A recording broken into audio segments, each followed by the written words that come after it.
I just want to mention one more time that Students for Liberty stands with Belarusian people in their aspiration for the freer future and will do everything to support their struggle for liberty.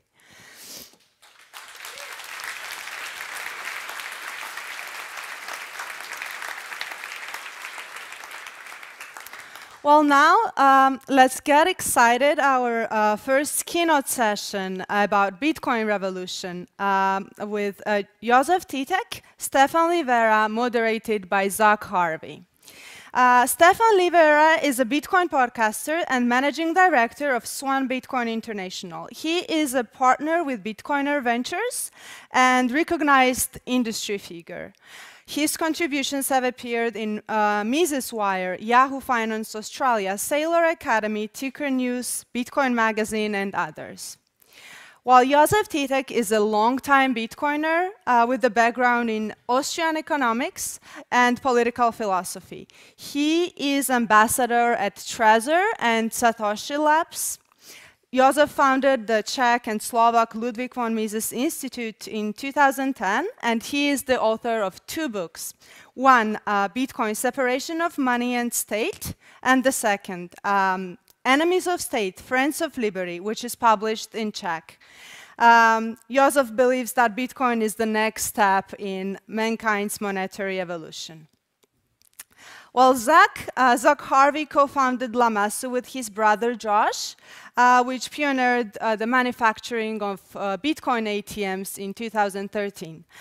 Zach has been attending and participating in SFL conferences for over a decade now, and always with the aim of promoting Bitcoin and crypto-anarchy as the most important form of freedom activism. Please join me welcome our keynote panelists today.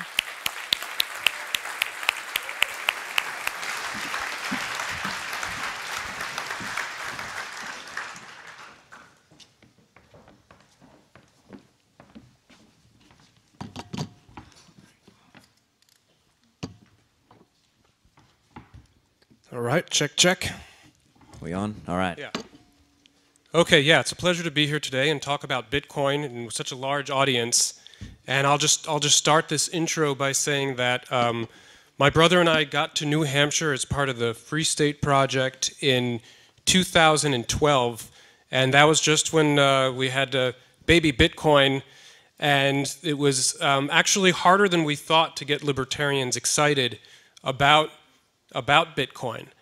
And so we started hitting the road. We went to the first Students for Liberty regional conference we went to, which was Boston, which was just an hour away. And people were just looking at us like we came from outer space, like, what's this Bitcoin thing? And we printed up flyers and we drove 4 hours to New York City, and we were still just kind of like standing at a table and people were looking at us like we were weirdos. And then we drove another 8 hours, the next one, to a conference in Philadelphia, and then the last one was this International Students for Liberty conference. And each place we had like a little table just trying to teach people a little bit about Bitcoin. But in the early days, they kind of just glared past it and weren't that interested. And it was more about, like, we talked to them about Bitcoin. It's like, nah, forget that. It's non-tangible. It doesn't have any inherent value. Gold, that's what you guys should be looking at. And so that's how I'd like to start my first question.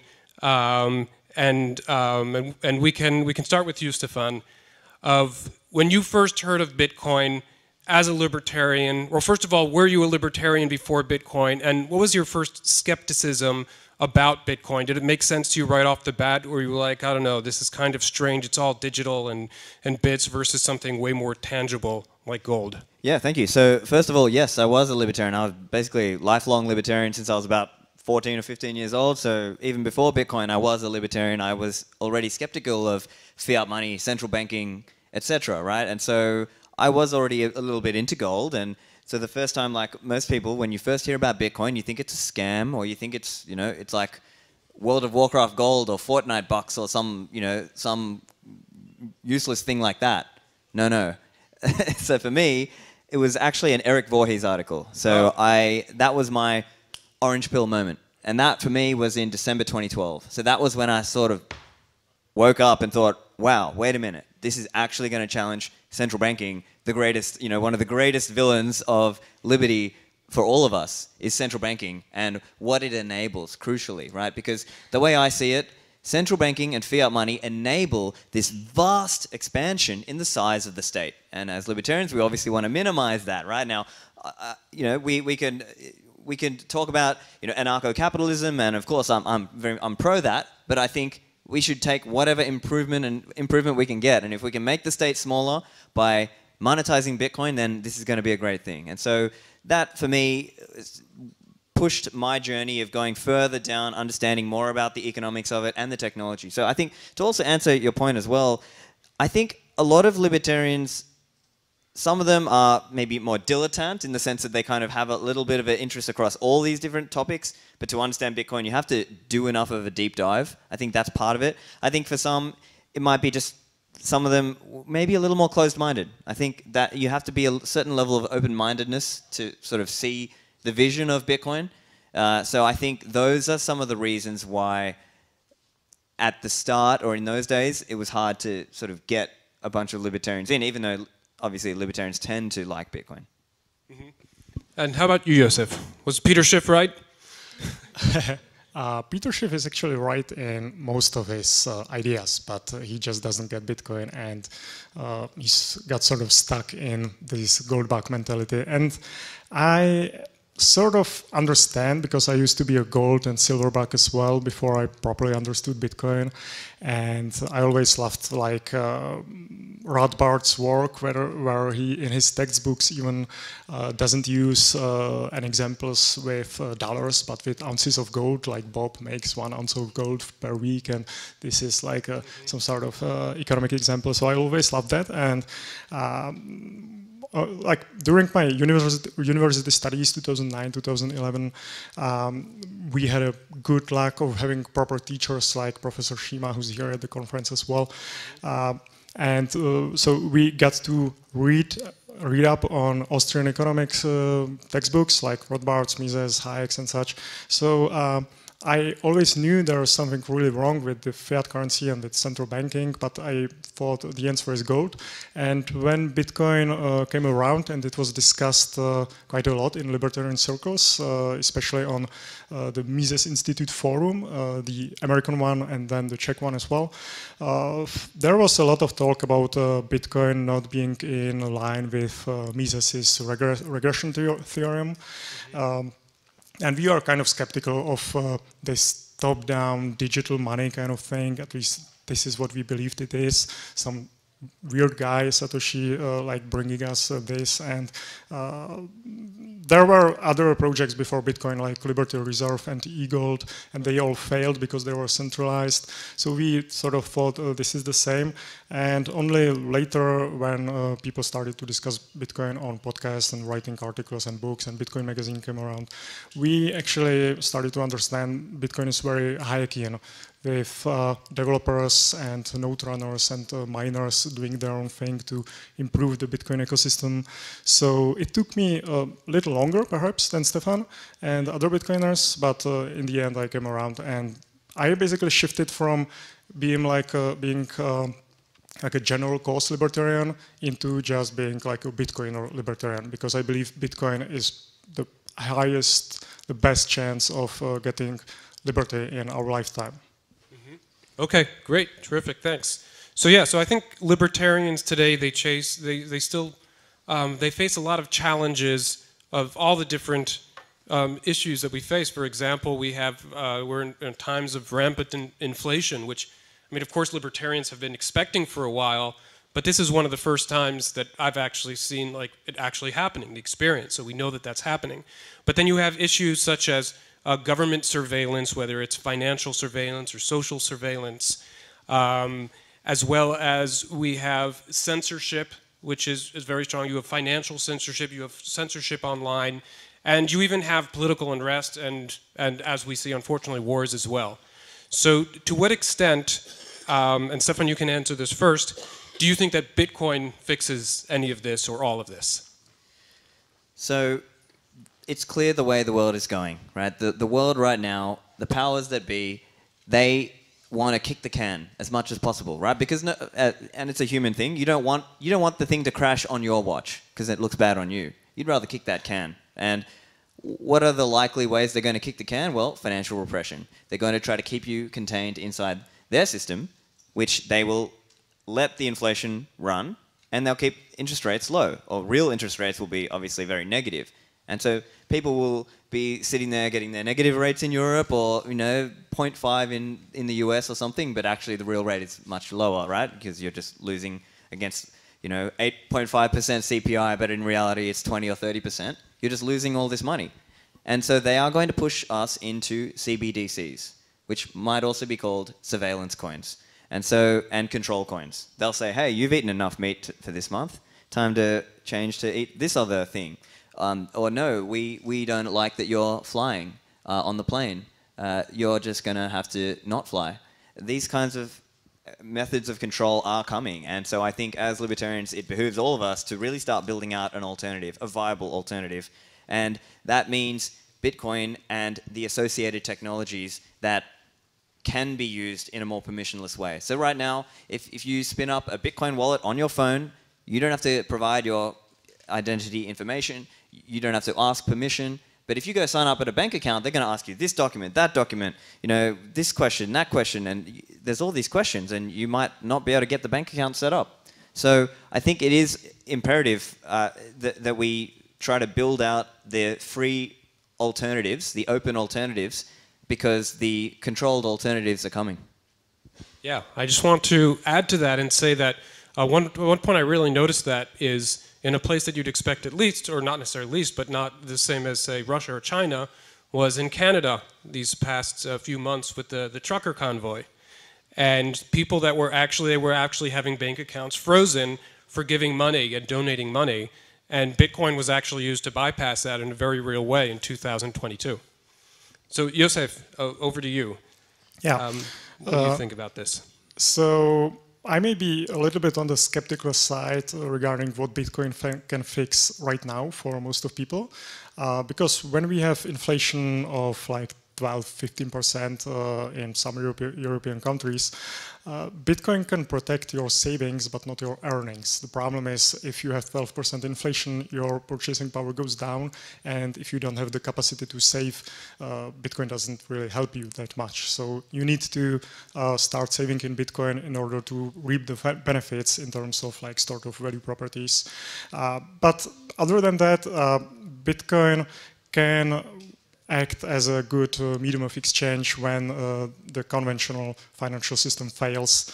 And as we've seen, it doesn't have to be like African or South American countries. It can be Canada, it can be Russia.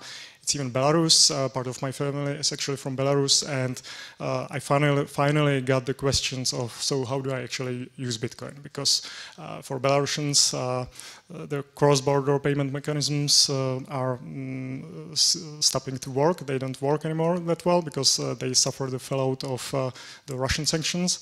So finally, like, people are waking up to the fact that we have a global monetary but payment system as well. And yeah, as Stephan said, you don't need any permissions to use this system. So even if you perhaps don't believe in the long-term value proposition of Bitcoin, of its like monetary policy, 21 million coins, you can still use it as a payment rail. And yeah, you just need basically like a phone wallet in your mobile phone. So that's amazing, and this has never been possible before. Yeah, right. And I'd just like to add to that, I recently spoke to an operator of one of our Bitcoin ATMs, and he was mentioning that ever since the beginning of the war, he's seen a huge influx of both Ukrainians and Russians coming in to use the machines to send money home because they're both suffering from different problems, but inability to get money when they need it is the important thing. So I think that's also like an important part. Like, Bitcoin is definitely neutral. Like, it doesn't care who you are. It cares about if you need to use money or not. Yeah, and I may add up onto that. Bitcoin also allows you to preserve your wealth when you have to get away from some country. We've seen that with like COVID totalitarianism in countries like even Australia, right? I believe you have some experience with that. Because when you need to run from a country before it closes down its borders, you don't have time to sell your house and get rid of like these properties. You just need something to basically take with you and go. And I know some Ukrainians who have been like Bitcoiners before. There's even like a Bitcoin developer who recently left Ukraine, and he was able to preserve most of his wealth because he had Bitcoin before. But you need to basically have some Bitcoin before the stuff hits the fan, because you never know when that's going to happen. Yeah, you never know. True. Yeah. Okay, so let's talk about what you guys think about other cryptocurrencies as well. So I know you're big Bitcoin fans, and with the Bitcoin adoption, you also get a lot of excitement about these other blockchain-related technologies. You have smart contracts, you have DeFi, which is decentralized finance, you have NFTs, and you've had celebrities buying, like I think Justin Bieber bought a $2 million NFT or something, and you have a lot of these pop stars and celebrities doing the same. Is that something in your mind that is bad for Bitcoin or for Liberty? Is it just completely irrelevant, it doesn't matter, or do you think it's actually detrimental? Let's start with you, Stephan. Sure. So I think, depending on which thing we're talking about, I think NFTs are mostly orthogonal, right? I think there's not really that much relation with Bitcoin. It's kind of just it's its own thing, right? I'm not into that. It's just it's another thing. Whereas with a lot of the altcoins, I think what's happened is the industry per se has become this kind of crypto casino industry, right? And so I understand that there's a lot of people who just want to gamble, right? And some of that is a fiat consequence. It's a downstream consequence of the problem with our money that we have today. And so there's a lot of people who are looking to get rich quick. Now, that's not the mindset I promote. I promote this idea of, hey, savings long-term, or use it under adversarial conditions when you need to. But I think I understand that, okay, sometimes people come in through the crypto door, and then we have to try to teach them, actually, Bitcoin is what matters. Bitcoin is actually what's genuinely decentralized, robust, scalable, and has all of the right qualities that will retain a decentralized system and an open permissionless system, as opposed to what I see when I look at some of the altcoins, which sort of have hidden in risks that a lot of people who aren't intimately familiar with these don't understand the risks that they're taking, or that there are various centralizations and trade-offs that have been made around some of, basically all the altcoins. So that's kind of in a nutshell how I'm viewing it. So I guess let me just summarize. It's just that, altcoins are going to exist. I can't do anything about that, but I can do what I can to educate about Bitcoin and why I think Bitcoin is unique and valuable. Mm-hmm. And Josef, a slightly different question for you. Do you think it's helpful to have people get in the door kind of crypto anyway, and so that they eventually find Bitcoin or get involved with it? Do you think that's something that's helpful, that there are all these things that might be exciting on different levels, and Bitcoin's been around for a while, and to some maybe younger people, maybe it's not as exciting or fun to play with as some of these new things? Yeah, in some way it can be probably helpful, and I have gone down the altcoin rabbit hole before. It was quite an expensive lesson, and then I ended up a Bitcoiner. So that's the problem with altcoins and with this whole basically like a casino mentality, that you chase some cheap altcoin where you believe it will go as high as Bitcoin, and usually you end up losing a lot of money. Mm-hmm. It's good to distinguish between Bitcoin and cryptocurrencies. I don't really like to call Bitcoin a cryptocurrency. I believe if it's crypto something, it's crypto money. And there's a nice sort of meme saying Bitcoin and cryptocurrencies is the same crypto as astronomy and astrology is the same astro. So that's basically the difference between Bitcoin and all the other coins. And sort of a problem with having like 15,000 coins is it gives a good ammunition to critics of the industry of Bitcoin and what we are trying to achieve here. Because if somebody says like crypto, that's just scammy, kind of weird, speculative thing, I mostly agree. I mostly agree with that. And Peter Schiff uses this tactic as well. He always says Bitcoin is just one of 15,000, so why is it different? So we need to explain why it actually is different through having no leader, having no pre-mine, having no foundation, having been battle tested with like block size war and stuff. But you know, you have to dive a little bit deeper into that to understand it. One other thing I might just add there as well is that there are these broad network effects, right? You might be able to say, oh, look, see, maybe in some weird way this one coin does one little thing slightly better, but it's like way worse on every other metric, right? Maybe it's not as liquid as Bitcoin. There's not the same network of ATMs for, you know, for the altcoins as there are for Bitcoin. There's not the same merchant acceptance, right? There's not the same number of users who are plugged in to Bitcoin. So like as an example, if you want to be able to use the Lightning Network, we are seeing big exchanges and big services plug in and turn on Lightning. Cash App has something like 30 million users who are turning on Lightning. Kraken, probably millions of users. Who else? Robinhood have said they're turning on Lightning. So that's like another, what, 20 million users. Chivo, probably 4 million users out of the, let's say, 6.5 million Salvadoran population. And then you've got Paxful, which is a global exchange as well. They're turning on Lightning. They've got probably 6 million users. Once you add all that up, that's like 40, 50 million people today who can use the Lightning Network today for extremely cheap, fast payments. That, you know, the network effects there are something that it's worthwhile thinking about. That, you know, or if you look at Strike, right? Strike trying to do that partnership with NCR and allow all these merchants to be able to directly take Bitcoin straight up. So I think the value of that is just hard to spell out for people, is that you're joining this growing network, and you know, it's like someone's trying to start their own internet. It's like, no, we've already got the internet. Like, build on the internet, the open internet, instead of building your own thing. Yeah. So taking that more into the Chivo direction, El Salvador recently made Bitcoin legal tender in the country. Bitcoin, nothing else, only Bitcoin. And it's obviously really good for Bitcoin adoption. You can go into McDonald's and pay with Bitcoin there. But on the other hand, it's we get the feeling, and it seems that they're a bit of an autocracy as well, right? That Bukele kind of just like runs everything, and whatever he says happens. So my question is whether, while it seems that it's good for Bitcoin, is that something that's good for liberty, that Bitcoin is sometimes even coerced on businesses or perhaps even individuals, or that they have their own wallets and those wallets might leak information to the government?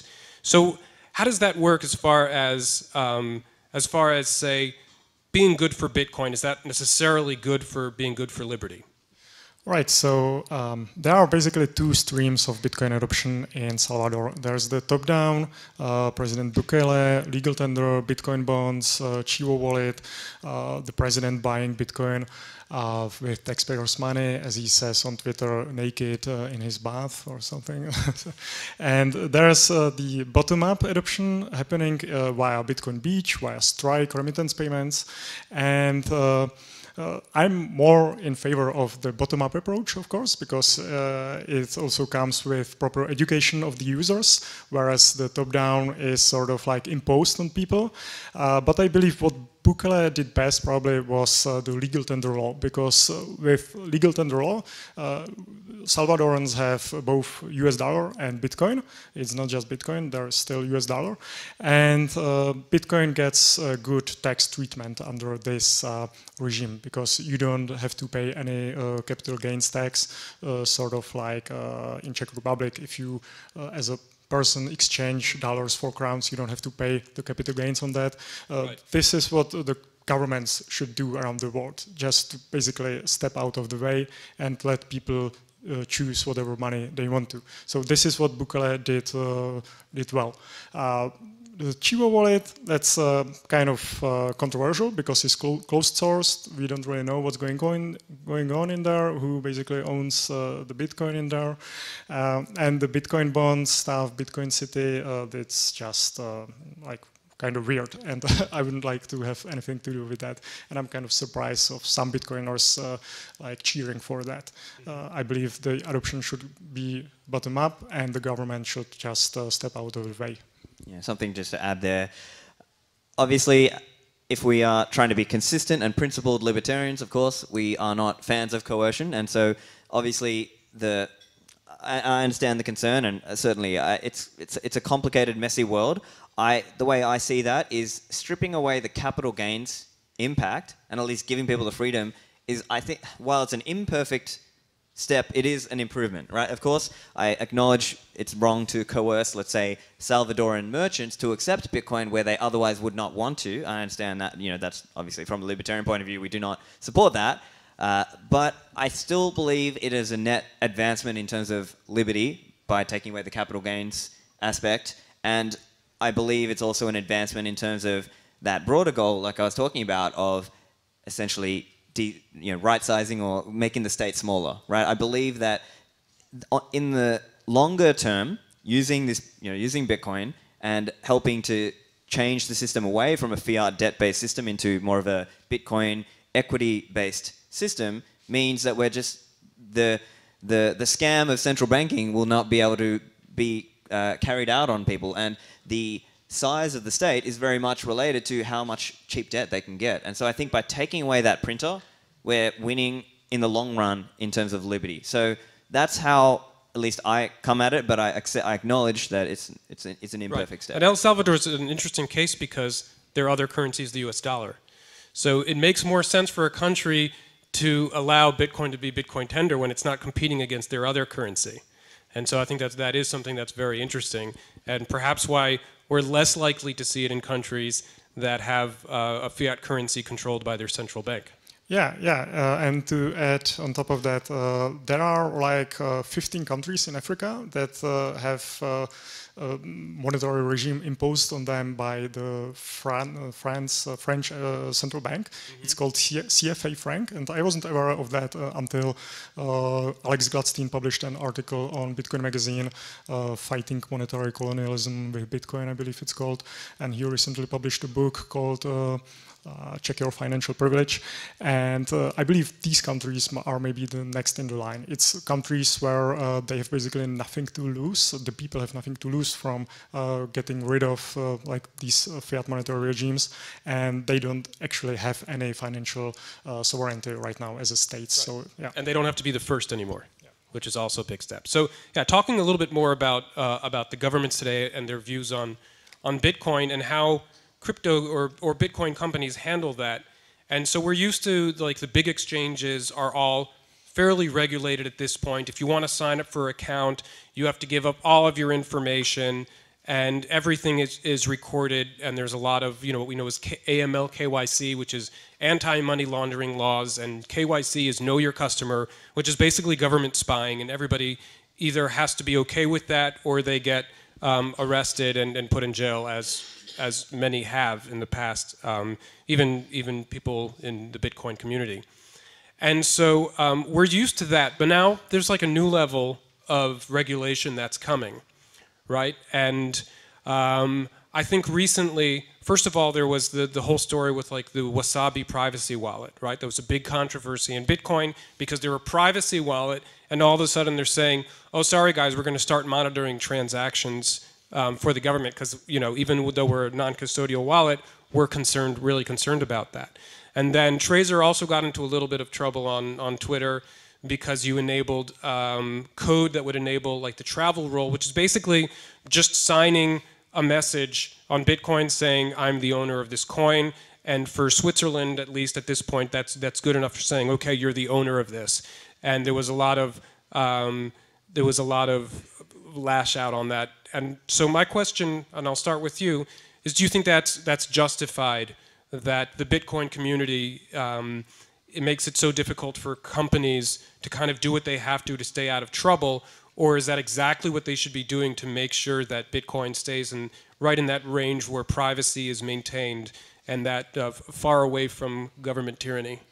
Yeah, so as we've seen with the address ownership proof protocol, AOPP, as you mentioned, that was a way how to help users withdraw their coins from an exchange where the exchange requires them to prove the ownership of the address. That was in Switzerland with a strict enforcement of the travel rule. And as we've seen, the problem is very nuanced because like our intention wasn't to concede to a regulator in any way and to decrease the privacy of our users. Our intention there was to allow the users to take self-custody of their coins, which they otherwise wouldn't maybe know how to do. But as we've seen, the backlash was quite a major one. So as not to arise the suspicion we are in favor of this regulation, we needed to drop AOPP in the end. So users need to sign their address in some other way now.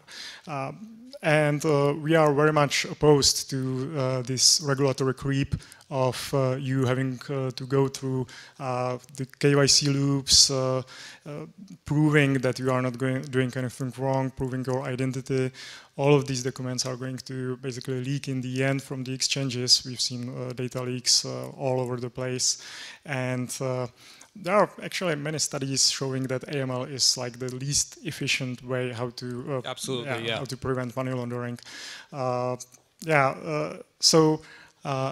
As a part of what we do, we are actually exploring ways how to allow our users to trade Bitcoin without any identification. It's too soon for us to talk about it in detail, but we are looking into this because we see the need for that. One of the major concerns for me and for a lot of Bitcoiners is users having their coins on an exchange, never withdrawing because it's comfortable for them, and government basically having the ability to censor the transactions, freezing it, maybe imposing some special tax treatment of Bitcoin or confiscating it. Yeah. Okay, and Stephan, over to you. Yeah, sure. And also, if you can talk a bit about like the privacy in Bitcoin in general and what you're most excited about. Right. So yeah, I mean, just to add there, obviously I'm in a similar position, right? So I believe in Bitcoin as a freedom tool, but I also work at Swan, and so Swan is a KYC broker service, and so there'll be times where I'm working with customers, and some of these customers are newer, and so they need that guidance and they need that assistance. They're not quite ready to go for the non-KYC acquisition. Of course, I've got nothing against use of non-KYC services, right? Get out there and use HODL and BISC and peer-to-peer. I think the circular economy aspect of it is also important, that people who are just directly accepting Bitcoin for their services, I think those are things that should be built out also. I see it like we would rather people hold some coin than none, even if it's KYC coin. We'd rather them hold some. And okay, you might say, okay, better to hold some non-KYC coin. But there are trade-offs with that as well, right? That you might be paying a premium, you might not be able to acquire as much, you might have various trade-offs around that. So I think for now, the system as it is just has to be the way it is. We are in an awkward spot where there are times where, let's say, the KYC companies or exchanges, brokers, services have to, do this government KYC. It's not something that they want to do. So yeah, it's an awkward spot there, but I still see a role that you might, let's say, have two stacks. You might have some coins that you've purchased on a KYC service and some other coins that you've acquired in a non-KYC method. And for now, that's what people are doing, basically. In terms of where privacy is going, I think we are going to have to see development at the application level with Bitcoin. So I'm a fan of wallets like Samurai Wallet and Sparrow Wallet that are adding privacy techniques into how you can acquire coins, spend coins, remain private while using it. You can use these tools and they're becoming easier and easier. I'm also bullish on more privacy coming to Lightning Network. I understand Lightning Network is not perfectly private today, but it does give you certain elements of privacy for the payer, right? So if you are buying something, then you can at least be more private than you were if you were just naively spending on-chain without using any privacy techniques around that. So that's something, and I believe that we will see more development there with things like trampoline routing, route blinding, and some of these more advanced technical PTLCs, point time locking, coming to Lightning Network. So that will come over time. So I believe it's like this constantly evolving game, because at the same time, while particularly in Europe, it seems that the legislators and the regulators are really going hard on things like travel rule. At the same time, we're going to see other countries that aren't going to go as hard about it. So I think there'll be a little bit of a competition and a jurisdictional aspect there, where maybe people can choose that aspect better, or see that there'll be privacy improvements coming, or you can also participate in the peer-to-peer economy. Right, and just as a follow-up, do you foresee there being, with all this regulatory creep, do you foresee there being kind of like white coins that are AML KYC that, you know, you can have it on exchange and it's just more about the speculation, and then black Bitcoins, which are more on the, we'll call it informal markets, where there is no AML KYC, but then you can't use them with an exchange because an exchange would say, no, these have to be AML KYC, or we don't know where these are coming from. Yeah, so I think it may sort of, it might look a little bit like that, but I think in practice there'll be a lot of, and to coming back to that merchant acceptance piece, where if a merchant is just directly accepting coins, well then they're not really going to be doing all this surveillance, right? They're just going to be taking a lightning payment and done. So I think to some extent the circular economy can help with some of those aspects of it because it can help the privacy concerns. So I see that being, maybe that's part of the way this goes forward. And also to the point about whitelisted coins, blacklisted coins and so on, I think it's not necessarily going to be feasible for countries to align on what the blacklist should be, right? So there is the US OFAC sanctions list, but that's different from the Russian sanctions list or the other, and these countries are not going to agree on what the sanctions lists should even be. So I don't see it as feasible that it's going to be brought into, let's say, everyday Bitcoin node software to have a whitelist or a blacklist. It's going to, it would necessarily create a fork, and I think what's going to happen is that would not be a feasible way to push forward the censorship. So while there may be attempts at censorship in various directions, maybe along the mining vector or along the KYC exchanges services, or I think the system is continually advancing, and I think the things that would be required to sort of enforce it at the entire level are just not feasible. So that's how I'm seeing it. Yeah, one of the major announcements at Bitcoin 2022 in Miami was Jack Mallers' cooperation with a POS provider, a major one, when you can now in the United States spend Bitcoin at Walmart, McDonald's and stuff like that, and they receive dollars. And they are not, there is no like KYC process at the cash machine. So if you want to live on Bitcoin in the United States and you don't want to get identified, you will just live off Bitcoin and shop at Walmart and stuff like that. At least for small things, that's a good way of doing it. Things. Yeah, and so still on the topic of regulation, but that you just mentioned the miners, and I think it was last month that Europe almost banned proof of work mining. And everybody, there was like, you know, like, it happened very quickly. And then it also disappeared pretty quickly, at least for now. But everybody's like, what the hell? How do you even do that? What does that mean? Who came up with this idea? And then it was based on all of these ideas that have been in mainstream media for a couple of years right now, that Bitcoin is bad for the environment because of its energy consumption. And it just, you know, one Bitcoin transaction uses as much as Iceland, all of Iceland or something. And people are like, oh, that's terrible. You know, if you use Bitcoin, then you hate trees. And so my question is, like, is there any truth to that? Does Bitcoin really use up that much? What are the nuances here? And, you know, of course, they're like the proof of stake proponents, like what Ethereum will eventually supposedly be based on at one point. And all of these other blockchains who say, oh yes, it's true, proof of work is horrible for the environment. I've got a lot of thoughts use on this. our proof of stake. So it's, so basically my question is, like, are they wrong? What's going on here? And what do you think that would mean if Europe actually did ban proof of work? Yeah, so look, at the high level, sometimes I honestly believe some of this is just shitcoin sponsored FUD.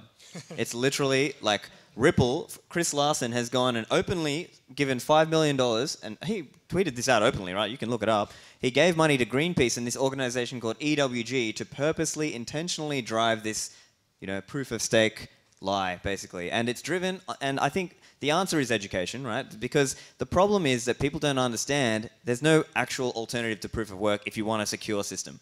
The problem is that these people are just trying to recreate the system with themselves at the top, as opposed to Bitcoin, who are trying to stop money printing, right? These people are trying to put themselves in charge of the money printer, and we're trying to stop money printing. And that's essentially what's happening. So they've driven a lot of nonsense out there, and because it takes time to read and dismantle these arguments about, oh, Bitcoin uses so much, because again, they lie about the amount of the amount of energy required for a Bitcoin transaction by instead just looking at the overall system rather than looking at understanding this mining is what protects the overall system. It's not like on a per transaction basis, right? An incremental transaction does not use as much as a house. Like it's just the amount, the Bitcoin network could operate just off someone's laptop, right? Like that's the level of proof of work that I mean, theoretically, obviously, it wouldn't actually, but the point is that it's not that an incremental transaction is using a house's energy, right? And I think that's an important point for people to convey. It's an education piece. That's how I would summarize it. And Josef,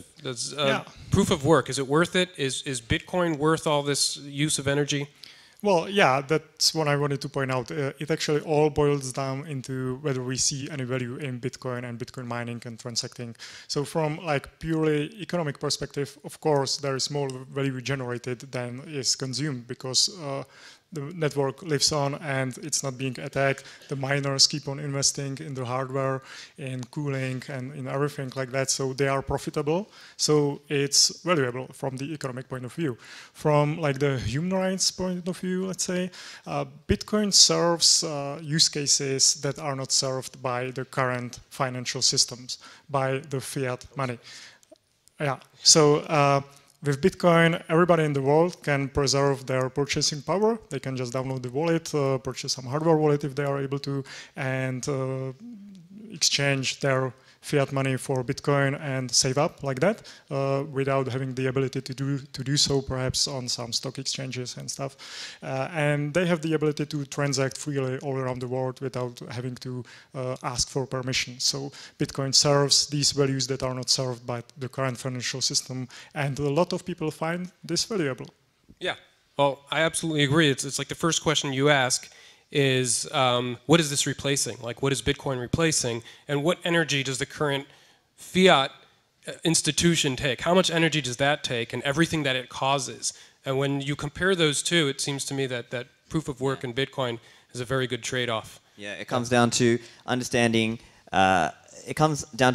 what it's replacing. It's replacing wars. It's replacing warfare as a means of coming to consensus on the ledger. That's ultimately what it comes down to. Yeah. I know we need to finish up now. So. Yes, we need to finish up. We could go on for hours, but other people want to speak as well. And so I want to thank everybody, and of course, Stephan and Josef. Thank you. And if you want to keep talking about Bitcoin, come over to our booth, the Lamassu booth. We have some benches and chairs, and we're just there to talk Bitcoin.